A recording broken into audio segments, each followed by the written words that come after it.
CMHO doctor विकास मारवार ने कहा कि हमारा लक्ष्य गर्भवती और धात्री महिलाएं के स्वस्थ जीवन के लिए एनीमिया की पहचान कर उसका सही प्रबंधन करना है। वे मंगलवार को स्वास्थ्य भवन के सभागार में एनीमिया मुक्त राजस्थान अभियान के तहत जिले के बाली, रोहट, सोजत व रानी ब्लॉक के स्वास्थ्य, शिक्षा और महिला एवं बाल विकास विभाग के अधिकारियों को संबोधित कर रहे थे।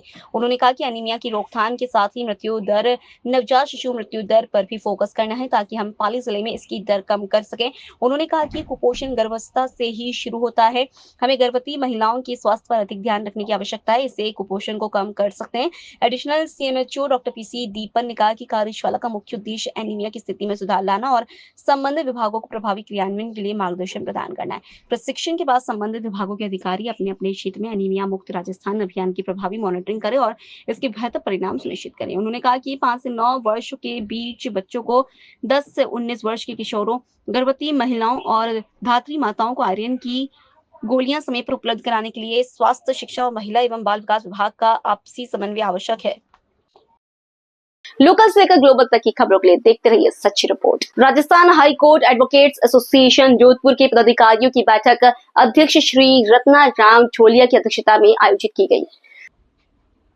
महासचिव शिवलाल बरवड़ ने बताया कि आज आयोजित बैठक में सर्वसम्मति से विचार विमर्श करते हुए उच्च न्यायालय के हेरिटेज परिसर में आवंटित स्थायी मेडिकल डिस्पेंसरी में सुविधाएं उपलब्ध नहीं होने के कारण अधिवक्ताओं व मुवक्किलों को भारी परेशानी का सामना करना पड़ रहा है। इसलिए मुख्यमंत्री, चिकित्सा मंत्री एवं मुख्य चिकित्सा अधिकारी जोधपुर को प्रतिवेदन प्रेषित कर मांग की गई है कि हेरिटेज परिसर में वर्तमान में स्थायी राजकीय चिकित्सालय घोषित है, लेकिन उक्त डिस्पेंसरी में पर्याप्त संख्या में ना तो चिकित्सक है व न ही पर्याप्त मेडिकल स्टाफ की नियुक्ति हुई है, जिससे आपातकालीन चिकित्सा उपलब्ध नहीं है। डिस्पेंसरी में ओपीडी संचालन हेतु आवश्यक औजार, आर्टिकल, उपकरण, अन्य मेडिकल सामान व विभिन्न आपातकालीन जांचों के उपकरण एवं आवश्यक दवाइयां भी उपलब्ध नहीं है। इस वितरित चिकित्सा सुविधाएं उपलब्ध नहीं हो पा रही हैं। अभी हाल ही में हेरिटेज परिसर में कई अधिवक्ताओं, विशेष कई युवा अधिवक्ताओं की हृदय गति रुक जाने से समय पर आपातकालीन चिकित्सा एवं एम्बुलेंस उपलब्ध नहीं होने से मृत्यु हो चुकी है। उपरोक्त समस्याओं से अधिवक्ताओं में भारी रोष है व इस समस्या का जल्द से जल्द निस्तारण किया जाना आवश्यक एवं न्याय हित में है। उस समय से यहाँ जो राजस्थान हाईकोर्ट परिसर हेरिटेज परिसर है, उसमें जो डिस्पेंसरी थी उसमें स्टाफ नहीं है, ना दवाएं हैं, ना कोई सुविधा है। उसी को ध्यान में रखते हुए, वकीलों की आवश्यकता देखते हुए यहाँ कम से कम पर डे 20,000 की गैदरिंग होती है। क्लाइंट, एडवोकेट्स और कलेक्टर स्टाफ है, सेशन कोर्ट स्टाफ है, सब स्टाफ में मिला के लगभग 20 से 25,000 डेली गैदरिंग होती है। मगर दवाएं और मेडिकल सुविधा कोई यहाँ कोई कुछ नहीं है। इसी के मध्य रखते हुए हमने कलेक्टर साहब को, सीएम साहब के नाम और चिकित्सा मंत्री के नाम एक ज्ञापन प्रेषित किया है और हमने मांग की है कि ये हमारी जो मांग है इसको जल्द से जल्द पूरा करें, क्योंकि अभी जो पिछले 4-5 दिन पहले एक हमारे युवा अधिवक्ता जिनकी न्यायालय परिसर में वर्किंग डे में एक हार्ट अटैक से डेथ हो गई और उससे पहले भी ये ऐसे घटनाएं कई हो चुकी है। इसलिए हम सरकार से मांग करते हैं कि हमारी मांग को जल्द से जल्द पूरा करें, अन्यथा हम एडवोकेट को अपने कुछ कठोर कदम उठाने पड़ेंगे। रत्नाराम ठोलिया, अध्यक्ष, राजस्थान हाईकोर्ट एडवोकेट। राष्ट्रीय अखिल भारतीय जायसवाल सर्ववर्गीय महासभा के राष्ट्रीय अध्यक्ष राजकिशोर मोदी ने महासभा की कार्यकारिणी का विस्तार करते हुए पाली जिले के जितड़ा गांव निवासी प्रवासी व्यापारी गणपत राज मेवाड़ा को राष्ट्रीय उपाध्यक्ष पद पर नियुक्त किया। इस अवसर पर महासभा के अध्यक्ष राजकिशोर मोदी ने कहा कि यह दायित्व सौंपकर हमें गर्व महसूस हो रहा है। तो वहीं गणपत राज मेवाड़ा के राष्ट्रीय अखिल भारतीय जायसवाल सर्ववर्गीय महासभा के राष्ट्रीय उपाध्यक्ष नियुक्त होने पर पाली जिले में मेवाड़ा के पैतृक गांव जितड़ा में खुशी की लहर दौड़ी। तो वहीं समाजजनों ने भी उनको बधाइयां दी। साथ ही प्रवासी व्यापार मंडल द्वारा उनको गणपत राज मेवाड़ा को राष्ट्रीय अखिल भारतीय जायसवाल सर्ववर्गीय महासभा राष्ट्रीय उपाध्यक्ष बनने पर विशेष बधाई दी। लोकल से लेकर ग्लोबल तक की खबरों के लिए देखते रहिए सच्ची रिपोर्ट। मारवाड़ जंक्शन थाना परिसर पर द्वितीय थानाधिकारी अमरा राम मीणा एवं पुलिस जवानों द्वारा पुलिस की कार्यप्रणाली अपराध शाखा कंप्यूटर कक्ष का भ्रमण करवाया। साथ ही छात्र छात्राओं को साइबर अपराध से बचने, सड़क सुरक्षा अभियान में पुलिस प्रशासन की मदद करने, यातायात नियमों के बारे में जानकारी दी। मारवाड़ जंक्शन थाना परिसर पर द्वितीय थानाधिकारी अमरा राम मीणा एवं पुलिस जवानों द्वारा पुलिस के कार्य प्रणाली अपराध शाखा कंप्यूटर कक्ष का भ्रमण करवाया। साथ ही छात्र छात्राओं को साइबर अपराध से बचने, सड़क सुरक्षा अभियान में पुलिस प्रशासन की मदद करने, यातायात नियमों के बारे में जानकारी दी। पुलिस द्वारा अपराध पर अंकुश लगाने के लिए किए जा रहे प्रयासों के बारे में जानकारी प्रदान कर उनको जागरूक किया। तो वहीं तत्पश्चात छात्र छात्राओं ने सिविल न्यायालय का भ्रमण कर मौलिक अधिकार कर्तव्यों के बारे में एवं न्यायिक प्रणाली के बारे में जानकारी ली। लोकल से लेकर ग्लोबल तक की खबरों के लिए देखते रहिए सच्ची रिपोर्ट। पाली में एक निजी कॉलेज के लेक्चरर को कॉलेज जाते समय बीच रास्ते में एक सांड ने टक्कर मार दी। हादसे में बाइक से सिर के बल नीचे गिरे, जिसके उसके चेहरे पर चोटें आई हैं। तत्काल प्रभाव से राहगीरों की मदद से घायल को बांगड़ अस्पताल पहुंचाया गया। अस्पताल चिकित्सकों द्वारा उनके कटे होठ पर टाके लगाए गए एवं उपचार में जुटे। हादसा पाली शहर के औद्योगिक नगर थाना क्षेत्र के पुराना बस स्टैंड हाउसिंग बोर्ड पर हुआ, जहां 62 वर्षीय विजय प्रकाश जो चमनपुरा के निकट एक निजी कॉलेज में लेक्चरर है, हमेशा की तरह वह पुराना हाउसिंग बोर्ड अपने घर से रवाना हुए कुछ दूरी पर चले ही थे कि सांड ने उनकी बाइक को टक्कर मार दी। हादसे में वह बुरी तरह से घायल हो गए। फिलहाल घायल लेक्चरर का पाली के बांगड़ अस्पताल में उपचार चल रहा है। जिला मुख्यालय पर मुख्य बाजारों एवं मुख्य सड़कों पर आवाज सांडों का लगातार आतंक देखा जा रहा है और रोजाना ऐसी घटनाएं हो रही हैं। लोकल से लेकर ग्लोबल तक की खबरों के लिए देखते रहिए सच्ची रिपोर्ट। पाली शिवसेना शिंदे पार्टी द्वारा जिलाध्यक्ष तखत सिंह सोलंकी के नेतृत्व में वीर शिरोमणि छत्रपति शिवाजी महाराज की जन्म जयंती के पावन अवसर पर शहर की हृदय स्थल शिवाजी सर्कल पर शिवाजी प्रतिमा पर शिव सैनिकों द्वारा बड़े ही जोश और उत्साह से माल्यार्पण कर मुंह मीठा करवाते हुए जय शिवाजी जय भवानी के नारों से मनाई। शिवाजी सर्कल जिला प्रमुख सोलंकी ने बताया कि छत्रपति शिवाजी महाराज ने सनातन धर्म को बहुत कुछ दिया है। उन्होंने हमेशा हिंदू समाज के लिए काम किया। छत्रपति शिवाजी को हिंदुआ सूरज बताते हुए शिव सैनिकों को आगे बढ़ने आह्वान किया। इस मौके पर सहित बड़ी संख्या में शिवसेना पदाधिकारी, कार्यकर्ता गण व मातृशक्ति उपस्थित रहे। लोकल से लेकर ग्लोबल तक की खबरों के लिए देखते रहिए सच्ची रिपोर्ट। राजस्थान के बजट 2025 पर पुखराज दिवराया जिलाध्यक्ष युवा कांग्रेस जोधपुर की प्रतिक्रिया में उन्होंने कहा है कि इस बजट में कुछ दम नहीं है। उनका मानना है कि पिछला बजट ही धरातल पर लागू नहीं हो पाया, इसलिए इस बजट से बहुत उम्मीदें नहीं हैं। उन्होंने यह भी कहा कि पूर्व में 1 लाख युवाओं को रोजगार देने की घोषणा की गई थी, लेकिन वो पूरी नहीं हुई। अब 1,25,000 रोजगार देने का वादा किया गया है, जिसे उन्होंने झूठा वादा बताया है। इसके अलावा नए प्राथमिक उच्च प्राथमिक विद्यालय खोलने के वादे को भी उन्होंने सिर्फ जुमला बताया है। उनका मानना है कि यह बजट जनता के हित का बजट नहीं है और संविदा कर्मियों के नियमितीकरण को लेकर कोई प्रावधान न करना युवाओं के साथ छलावा है।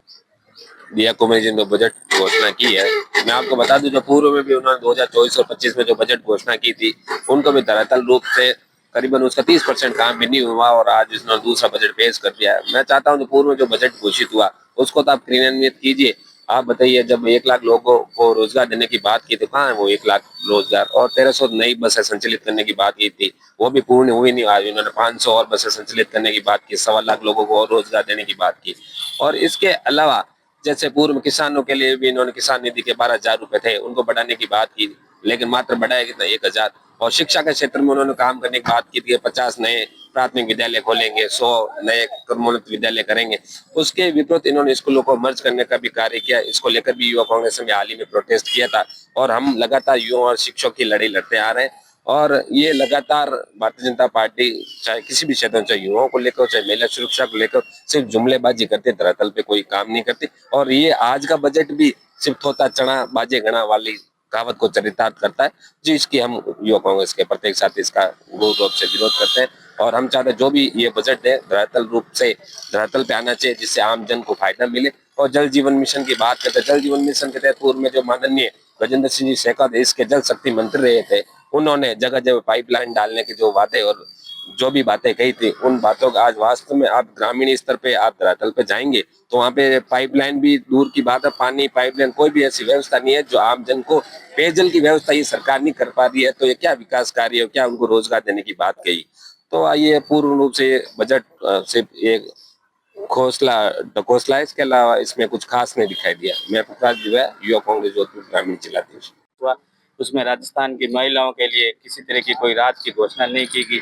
जहाँ जहाँ सरकार होती है आगे आगामी चुनावों को देखकर लाडली बिनिया जैसी योजनाएं लाती है, लेकिन राजस्थान में इनके लिए महिलाओं के लिए कोई विशेष योजना नहीं लेगी।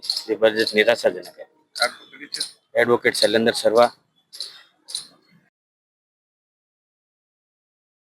सांडीराव कस्बे में स्थित ब्रह्मा कुमारी आश्रम में 7 दिवसीय त्रिमूर्ति शिव महोत्सव का आगाज ढोल नगाड़ों व जयकारों के साथ शिव ध्वज फहराकर भक्ति भावना के साथ शुरू हुआ। प्रजापिता ब्रह्मा कुमारी आश्रम पर शिव बाबा को याद करते हुए आश्रम की कंचन बहन, उमा बहन, बदामी बहन, पूजा बहन व दिलीप सिंह हवेली की उपस्थिति में श्रद्धालुओं ने शिव ध्वज फहराकर शिव बाबा के चित्र पर माल्यार्पण और पुष्प अर्पित कर दीप प्रज्वलित करते हुए कार्यक्रम का शुभारंभ किया। इस अवसर पर बच्चों ने मनमोहक कार्यक्रम पेश किए। संस्था से जुड़े ब्रह्मोत्सवों के लिए शिव भोज कार्यक्रम का भी आयोजन किया गया। कार्यक्रम में परम पिता परमात्मा शिव को भोग लगाकर सभी को सत्य के मार्ग पर चलने का संदेश दिया। कंचन बहन ने कार्यक्रम में भाग लेने आए ब्रह्मोत्सव ने शिव बाबा के जीवन पर के बारे में बताया। कंचन बहन ने कहा कि ज्ञान की अनुभूति होने से परम पिता परमात्मा परमेश्वर शिव की अनुभूति जीवन में ज्ञान की ज्योति जगाने की बात कही। इस दौरान राजपूत महासभा के अध्यक्ष दिलीप सिंह हवेली ने कहा कि महाशिवरात्रि का पर्व हमारे जीवन में आए अज्ञान अंधकार को मिटाने का पर्व है। यह शिव के अवतरण का त्योहार परमात्मा के आने का पर्व है। जब विवेक ही जागृत नहीं होगा तब भला जीवन अच्छा कैसे हो सकता है। इसलिए तो हमारे बड़े बूढ़े बचपन से ही अपने बच्चों को बताते रहते हैं, जैसी संगत वैसी रंगत। वे बताते रहते हैं कि अच्छे लोगों के साथ रहने से बुरे लोग भी वैसे ही अच्छे बन जाते हैं। जैसे चंदन के वृक्ष को काटने वाली कुल्हाड़ी में भी चंदन की सुगंध समा जाती है। लोकल से लेकर ग्लोबल तक की खबरों के लिए देखते रहिए सच्ची रिपोर्ट। पाली के मारवा जंक्शन के निकट तक कादू गांव एवं गुड़ा केसर सिंह गुड़ा सड़क मार्ग पर आज प्रातः अचानक बजरी से भरे एक डंपर चालक के संतुलन खोने से बड़ा हादसा हो गया। डंपर रहवासी मकान में जा घुसा, जिससे कि मकान पूरी तरह से नीचे गिर गया और क्षतिग्रस्त हो गया। हादसे में डंपर चालक डंपर के कैबिन के अंदर फंस गया। सूचना से सिरियारी थाना पुलिस मौके पर पहुंची और बड़ी मशक्कत के बाद चालक को बाहर निकाला।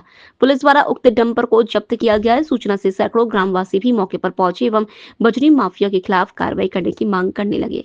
सरपंच साहब, क्या वारदात हुई, क्या घटना हुई? ये 2 नंबर वाले आते हैं रात को डंपर लेकर और कादू नदी से यहाँ से रेती भरते हैं और रेती भर के लेके जा रहे हैं। हमने प्रशासन को कई बार अवगत कराया लेकिन इसके खिलाफ कोई कार्रवाई नहीं हुई। क्या घटना हुई रात को? ये रात को 3 साढ़े 3 बजे डंपर आया रेती का भर के और इस मकान के अंदर घुस गया पूरा। अंदर लोग सोए थे, वो पास के घर में सोए थे। अगर यहाँ सोते तो बड़ा हादसा हो सकता था। अब क्या कार्रवाई कर रहे हो आप? अब कार्रवाई तो डंपर को सीज करवाएंगे, हम मुकदमा करेंगे और प्रशासन से हम कहना चाहते हैं कि ऐसे हादसे होते रहेंगे। ये अवैध रेती लेके जा रहे हैं, इनके ऊपर लगाम लगाई जाए। लोकल से लेकर ग्लोबल तक की खबरों के लिए देखते रहिए सच्ची रिपोर्ट। देसरू कस्बे के राचेलाव चौराहे स्थित एक रहवासी कॉलोनी के एक बड़े कबाड़खाने में प्रातः अज्ञात कारणों से आग लग गई। अड़ोस पड़ोस के लोगों ने लगती आग को देख तुरंत देसुरी थाने सूचना दी, जिस पर पुलिस ने मौके पर पहुंचकर ग्रामीणों की मदद से आग पर काबू पाया। इससे पूर्व कबाड़खाने में एक मारुति व अन्य सामान जलकर नष्ट हो गया। कबाड़खाने के रहवासी इलाके में होने पर बड़ा हादसा हो सकता था, मगर तत्काल आग पर काबू पाया गया। लोकल से लेकर ग्लोबल तक की खबरों के लिए देखते रहिए सच्ची रिपोर्ट।